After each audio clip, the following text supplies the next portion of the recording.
ایک سوال بس میں یہاں سے ایک سوال کا مقدمہ بناتے ہوئے کہ اللہ جو ہمیں کہتا ہے، بدقسمتی سے ہم میں سے بہت سارے لوگ ایسے ہیں جو اس بات پر یقین نہیں رکھتے، لیکن جب سائنس اس کو پروف کرتی ہے تو ہم اس پہ یقین کر لیتے ہیں۔ جیسے ہم جب بھی کوئی ثواب کا کام اللہ نے کہا ہے، اس سے اللہ کو کوئی فائدہ نہیں، انسان کا فائدہ ہے۔ اللہ نے جس چیز سے روکا ہے اس سے اللہ کا کوئی نقصان نہیں، انسان کا نقصان ہے۔ تو یہاں کیونکہ رمضان چل رہے ہیں، روزے کے حوالے سے میں یہ آپ سے سوال کروں گا، روزہ روحانی فائدہ تو ہمیں دیتا ہے، اس کے جسمانی فوائد اللہ ہمیں کیسے عطا فرماتا ہے؟ اعوذ باللہ من الشیطان الرجیم، بسم اللہ الرحمن الرحیم۔ فرحان بھائی، یہ بہت ہی اچھا ٹاپک ہے، لیکن میں اس کا تھوڑا سا مقدمہ بنا کے اس کو تھوڑا دوسری طرف لے جا کر جو ہے نا پھر آپ کے سوال کی طرف آؤں گا۔ اللہ رب العزت نے ماہ مبارک کے روزوں کا جو پرپز ہے، جو ٹارگٹ ہے، وہ واضح کر دیا ہوا ہے۔ اب ظاہر ہے بعض اوقات ہم یہ کہتے ہیں کہ اس کے باطن میں کیا ہے، لیکن جو ظاہر ہے وہ اولیت رکھتا ہے۔ اللہ رب العزت نے شاہ فرمایا، یا ایھا الذین آمنوا کتب علیکم الصیام کما کتب علی الذین من قبلکم لعلکم تتقون۔ میں نے تم پر روزوں کو واجب قرار دیا ہے جیسے کہ تم سے پہلے والی امتوں پر، تاکہ تم متقی بن جاؤ۔ اور تقوی کا تعلق جو ہے وہ جسم کی صحت سے نہیں ہے، جسم ایک وسیلہ ہے۔ انسان مرکب ہے دو چیزوں کا، نمبر ایک انسان کا جسم ہے جسے لبادہ بشری کہا جاتا ہے، نمبر دو وہ جو اس کا آپریٹنگ سسٹم ہے۔ یسألونک عن الروح قل الروح من امر ربی، اے میرے حبیب تم سے پوچھتے ہیں کہ روح کیا ہے، ان کو کہو کہ روح آپریٹنگ سسٹم ہے، امر پروردگار۔ جب تک یہ امر پروردگار نہیں ہوگا، نہ آنکھ دیکھ سکتی ہے، نہ کان سن سکتا ہے۔ یعنی کان سنتا ہے تو امر پروردگار کی وجہ سے، آنکھ دیکھتی ہے تو امر پروردگار کی وجہ سے، روح کی وجہ سے، زبان بولتی ہے تو روح کی وجہ سے۔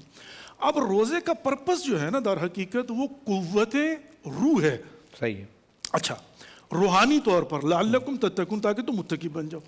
اب اس کے اندر جو ہے نا یہ موضوع بالطبع تو آتا ہے کہ اس کے آٹومیٹکلی فائدے کیا۔ مثال کے طور پہ وضو کا حکم دیا گیا، اب اگر کوئی بیٹھ کر یہ کہے کہ وضو کا حکم دیا گیا ہے کہ گرم موسم کے اندر آپ جب پانی ڈالیں گے اپنے چہرے کے اوپر تو آپ کا چہرہ صاف بھی ہو جائے گا، ٹھنڈا بھی ہو جائے گا، یہ پرپس نہیں ہے۔ اچھا، اس کے متعلق کہوں گا خطبہ شعبانیہ رسول اللہ صلی اللہ علیہ وآلہ وسلم کا، جو کہ آخری ماہ شعبان کے جمعے میں رسول خدا نے ارشاد فرمایا تھا۔ اس میں رسول اللہ صلی اللہ علیہ وسلم ارشاد فرماتے ہیں، فَاسْأَلُوا اللَّهَ بِالنِّيَّاتٍ صَادِقَةٍ وَقُلُوبٍ طَاهِرَةٍ أَن يُوَفِّقَكُمْ لِصِيَامِهِ وَتِلَاوَةِ کتابِهِ۔ فرمایا پس نیت خالص کے ساتھ، نیت خالص کا کیا مطلب ہے کہ میں روزہ رکھ رہا ہوں خالصتاً قربتاً الی اللہ، دیٹس اٹ۔ اب اس کا بالطبع فائدہ کیا ہے، وہ انٹرمیڈیٹ فاسٹنگ کی وجہ سے جناب جو ہے نا وہ کیا ہوگا، وہ ایک الگ چیپٹر ہے۔ لیکن ہم اس طرح سے اس کو پروموٹ نہیں کر سکتے کہ اگر تم روزہ رکھو گے تو اس سے بیماریاں دور ہو جائیں گی، جسمانی طور پر صحت مند ہو جاؤ گے۔ کیوں؟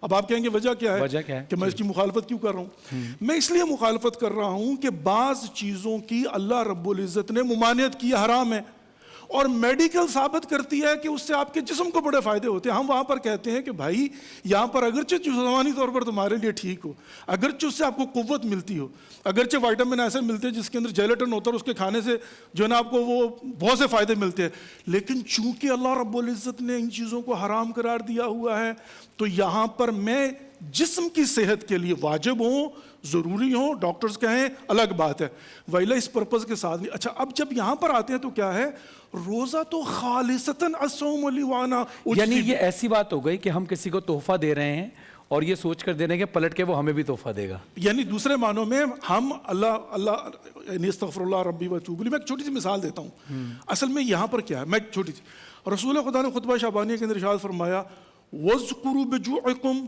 وَعَطَشِكُمْ جُوعَ الْيَوْمِ الْقِيَامَةِ وَالْعَطْشِ، یعنی فرمایا کہ اس روزے کی بھوک اور پیاس سے قیامت کی بھوک اور پیاس کو یاد کرو۔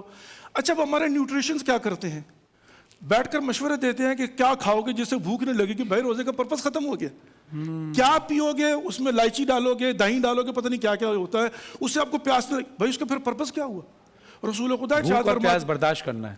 نیچرلی جو بھوک اور برداشت ہے وہ ہونی چاہیے، جب بھوک اور برداشت ہوگی تو قیامت کی بھوک یاد آئے گی۔ بھوک ہے ہی نہیں، آپ نے جناب جو ہے ایکسٹرا آرڈنری جا کر لیا۔ اب یہاں پر بھی اگر کوئی شخص ڈائٹنگ کے چکر میں، پیٹ اندر کرنے کے چکر میں، بیماریوں کے دور کرنے کے چکر میں نیت میں اگر یہ لے آئے گا کہ میں روزہ رکھتا ہوں، یہ بھی ہو جائے، یہ خالص نیت ہونی چاہیے اللہ خالصتاً اللہ کے لیے،